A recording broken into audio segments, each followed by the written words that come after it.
Hey everybody, and welcome back for another video. In today's video, we got the next episode of discussing the Bad Batch. We are on episode 14, and that episode was War Mantle. We got two things. Actually, we're going over the episode first, and then we will be talking about our favorite parts, in case you're new to the channel. So we're going to talk about the episode here. There's two things that are really going on in this episode. There is what's going on with the Bad Batch, and there is what is going on Kamino. And we're going to start with the Bad Batch first. That's the grand majority of the episode. And the way we kick it off is there's a clone running through the forest, and he ends up getting captured. And then we cut over to the Bad Batch with a message from Rex saying, hey, there's a clone trooper that got captured, which happens to be the one that we saw in the beginning. And I hate to be short about this, but I need you to go get them. Go get the clone. Save him. And so they don't get much information, and they just kind of get his coordinates of where he's at, and they take off. So they get to this planet, and they land, and basically find out that there's an Imperial base there. They thought nothing was there on Tech's little data pad that he had. It said that nothing was supposed to be there, but turns out there's a big Imperial base. And so they go into the base and they track where this clone is and eventually meet up with him. They sneak past all the security and they break him out. On the way out, though, unfortunately, when Tech is trying to get into the system so they can get out easily, he puts in the clone codes that would have been used before the Empire, and that actually sets off the security. So now they're on the run, and they got all the Empire on their tails. So then they're trying to get away. One interesting thing is, as they're getting away, they are doing everything they possibly can not to actually kill a clone.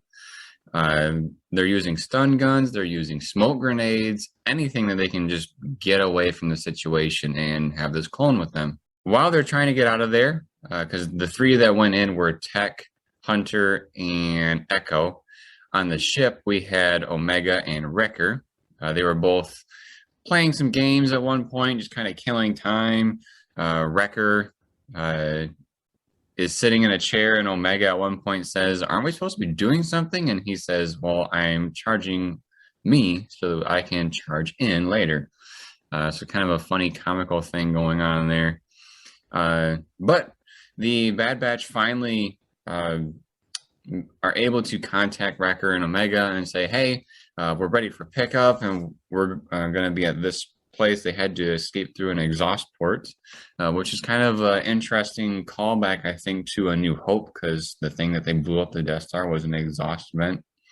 But one interesting thing is when Wrecker and Omega go to pick them up, Omega is flying the ship. Wrecker lets her fly the ship, and we kind of see that she's a little bit iffy on it. Wrecker's like, you got to get closer. You got to get closer, like to the exhaust port so that the clones can jump into the ship so that they can take off. Eventually, they get a couple, I think, well, they get one or two clones in the ship, and then the Empire catches up with them, and they have to divert away. The ship gets shot by the Empire, and the Gonk droid gets to get his debut to shine in this episode. Omega plugs him into the ship, and then the ship gets back online, and they're able to go back and try to get the other clones that they left behind. However, when the last one is trying to get on, being Hunter, they have a little bit of a ricochet. I'm not sure if they get hit, but there's a disruption, and he actually ends up falling way, way down. I'm surprised he survived that fall, to be honest. Mm-hmm. I think he had enough tree limbs that made him slow down. Yeah, he tried slowing himself down with his knife at one point. Maybe he slowed himself down just enough to not get severely hurt.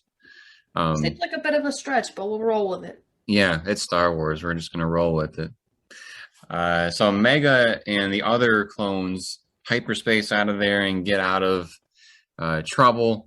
But Hunter is surrounded by clones. There's a gunship resting right by where he landed, or where he fell, and I'd say about 20 clones came out of the ship. And well, I guess I shouldn't call them clones. They're the Empire's version of the clones. I don't think we've heard them called stormtroopers yet, but they're bad clones. They're bad clones. They surround him and take him prisoner. So basically, the Bad Batch went in there and they saved one clone and traded in for another. That's what we got going on towards the next episode. One other thing that happens with the Bad Batch, which is the cliffhanger of the episode, is that Crosshair, thank you. I was blank on the name for a sec. I could see his face, but I was blank on his name. Crosshair goes up to Hunter at the end of the episode, and he deactivates the jail door, so to speak. And he says, "I would much rather have had the whole group, but you will do." And I don't know if that means he's going to interrogate him or if he's going to try to get help and get out of the Empire or what. But I find it very interesting that he wants Hunter and he deactivated the jail cell. So maybe we'll see more on that coming up. But that wraps up the clone part of what's going on. Now we talk about the Kamino part, which is very short, but sweet. And the Kaminoans, or Kaminoans, if you want to call them that, the people in charge, like the Prime Minister and his scientist. So the scientist is walking around with new clones that have been born, and they're getting ready to go into training. And she's basically telling them, like, we're being relocated, get on this ship and we'll go someplace else. So to them, it seems like normal protocol. Okay, we're not going to train here. We're going to go train somewhere else. But when the scientist goes to talk to the Prime Minister, we find out that the Prime Minister doesn't believe that the Empire wants them around at all. Like, the Empire doesn't want to deal with us as far as cloning, and they probably don't want us around so anybody else can do it. So he's in on it to basically escape off the planet and get out of there.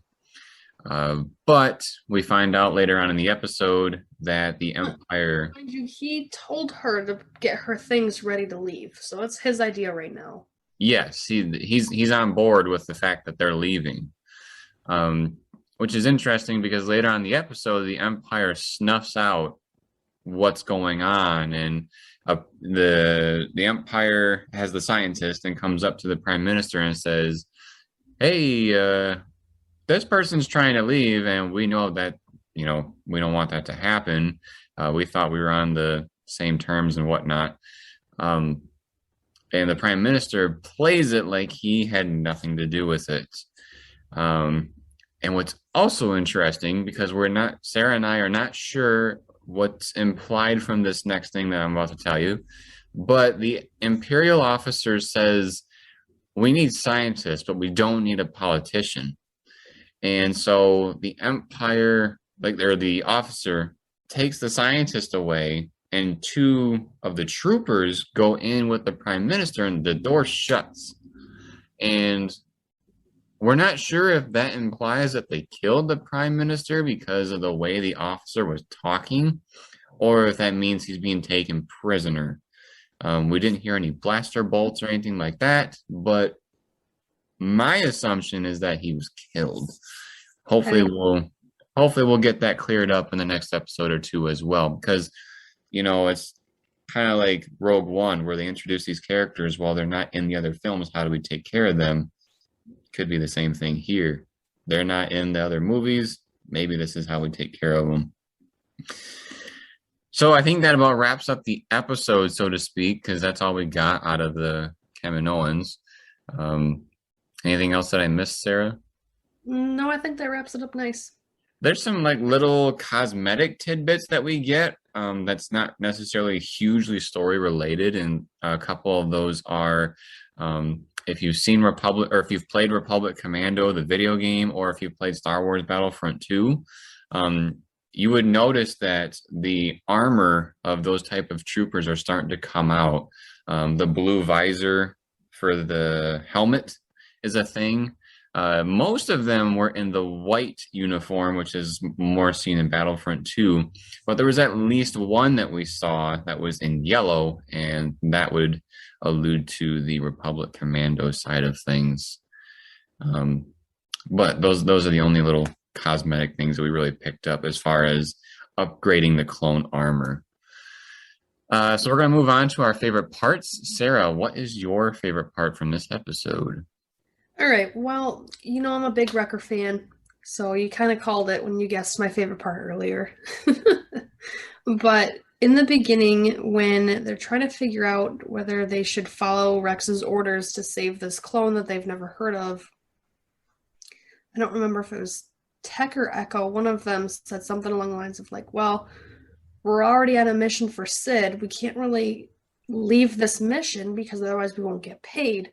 And if we don't get paid, we don't have money for food. So Wrecker goes, well, that's a good point. And Omega's like, well, he's another clone. Like he's a friend of our friend. We need to save friends. Like that's what we're here for. So Wrecker goes, well, that's a good point. And he just keeps going back and forth between whoever says the best thing. Like he's just agreeing with whoever because they all make good points and it doesn't really help make a decision at all. So I just thought that was kind of funny. Yeah, he almost seems a little easily persuaded. Yeah. Not to mention that I think Omega is like his best friend, even though Definitely. Yeah. well, I guess they are brother and sister. I was going to say the other ones are his brothers, so they have a better connection, but no, they are all brothers and sister. Yeah. What would your favorite part be? My favorite part, I forgot to actually put them next to me, so I'm going to grab them real quick.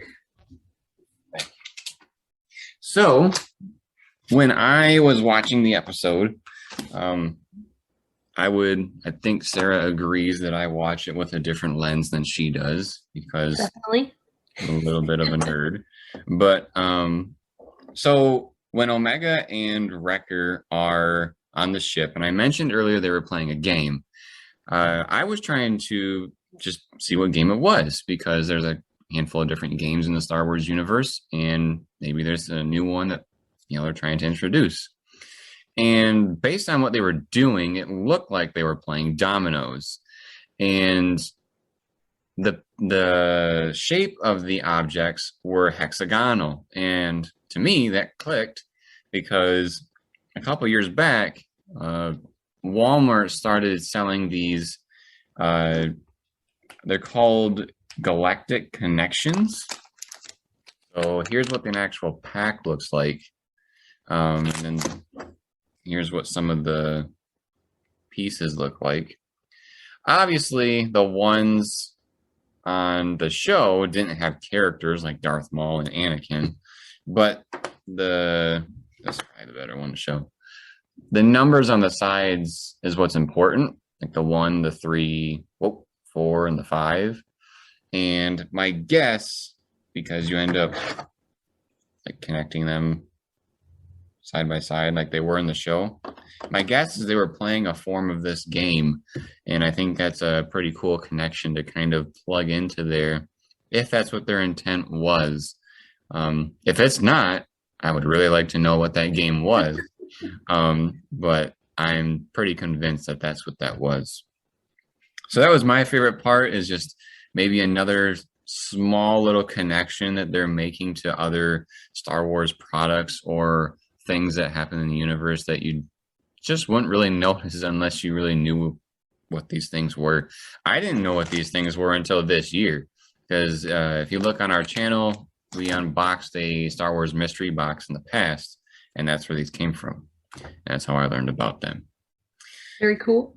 So that is the episode recap and our favorite parts. So if you haven't already, please turn on notifications. That way you are notified when our next Bad Batch discussion drops. There are only 2 left in this season, episode 15 and episode 16. And I mentioned in a previous episode, episode 16, we will be having Tony joining us. If you've seen him in the past here on the channel, we're very excited to have him on. So stay tuned for that. Please subscribe to the channel if you haven't already. Drop us a like if you like this video, and drop us a comment letting us know your favorite part from the episode and whether or not you're going to check it out. And then as always, everybody, thank you for watching. We'll see you next time.